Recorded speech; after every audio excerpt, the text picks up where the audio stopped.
The elite are now teaching children in school on how to spot fake news. Now, we understand that the elite, the corporate media, the opposition, they started this rumor that fake news cost Hillary Clinton the election. Now, this was started to begin the phase of pointing out what is fake and what is real. And they didn't like the alternative media because that is something they cannot control. They can control the corporate media, which they have been doing for a very long time. And they wanted to try to stop the alternative media any way necessary. And it seems like this entire procedure of stopping the alternative media is actually making it worse, because the alternative media is pointing out that the corporate media is spewing the fake news. But that doesn't mean they're not going to try. We know Facebook, Google, they're all in on it, creating these algorithms to detect fake news and then to fact check them with Snopes, PolitiFact, which we know are CIA backed. We know they're funded by Soros. And most of the time, these fact checking sites don't really check anything. They just go along with the entire propaganda coming from the government. Because if we look back in time, we can see there are certain things that were completely fake, phony, and false. On Obamacare, for instance, when they told us that premiums weren't going to rise, well, that was a lie. You're not going to lose your doctor? That was a lie. That Assad used sarin gas back in 2013, well, it turns out, no, it was the moderate rebels, which are really the terrorist groups. Going back even further, when the grassroots uprising in Syria was occurring, the United States government central banker said they weren't backing those individuals in 2011. And then it turned out that, yes, they were.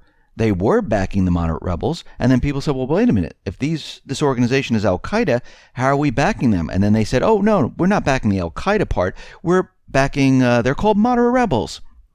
So we can see, going back in time, the corporate media, the government, been using a lot of fake news. So now they've taken it to the schools. And this is coming out of the Washington Times. And they created an article called Tips on How to Distinguish It from the Real Thing, How to Detect Fake News. And they're teaching this to teachers to teach the students in elementary schools. And they're going to teach from elementary all the way through college on how to detect what is fact and what is fiction. And we can see right now they've come up with their list. And here are some of the key points. Number one, a major news organization probably isn't headquarters in a house, which is absolutely ridiculous, because many of the newspapers, many of the journalists who started out in a house. Actually, many of the freelance reporters out there work out of their house. So that's kind of ridiculous right off the bat. Number two, does whatever is being done make you mad? Well, that's kind of ridiculous too, because if you look at the propaganda they're putting out, that makes people mad. People who know the truth, it makes them mad. The next one. If it's real, other news sites are likely reporting it. Well, that's not really true, because the corporate media, as we know, is completely scripted. And we know that they're going to spread the propaganda throughout all the news agencies. So just because many news agencies have it and they're all repeating the same script doesn't mean it's true. The next one. What are fact-checking sites like Snopes and FactCheck.org finding? Well, again, these fact-checking sites are backed by the CIA, backed by Soros funding, and most of the time they're working in their favor. And you have to remember, they're pointing out sites where they're saying, see, this is a fake story. Like one of them on the Washington Times, included in this article, was about Obama is signing an executive order that is going to outlaw the Pledge of Allegiance. And the reason why they're pointing this out, it's because it wasn't from an ABC news site.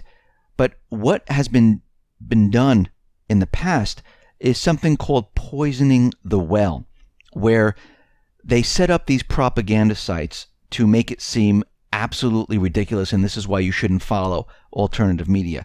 Poisoning the well is a fallacy where irrelevant adverse information about a target is preemptively presented to an audience with the intention of discrediting or ridiculing everything that target person is about to say. And we can see right now, this is what they do. They set up these propaganda sites.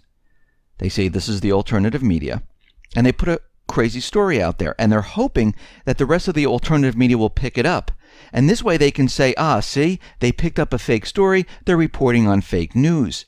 This is called poisoning the well. Just like that article about Obama signing an executive order about outlawing the Pledge of Allegiance, they wanted that to go viral and have every alternative media pick that up. And this way they can say, see, that turned out to be false. That's why you can't listen to these sites. But most of the alternative media, guess what? They don't pick up this stuff. Many of them do a lot of research, background information, trying to figure out what is real and what is fake. But what we can see from all of this is that they're pushing the agenda, indoctrinating the young, and trying to teach them to only look at the corporate media and nothing else. Now, you can hear more of all of this in the full report, which is on the X22 Report YouTube channel. And those reports are Monday through Friday, one on Sunday, and they're between 6 and 7 Eastern Standard Time. And if you want to listen to incredible interviews, you can go to the X22 Report Spotlight YouTube channel, where you can hear interviews with Cliff High, you can hear interviews with David Morgan, you can hear interviews with Michael Snyder, you can hear interviews with David Stockman, Jim Rickards. So head on over to the X22 Report Spotlight YouTube channel, and you can hear all the interviews there.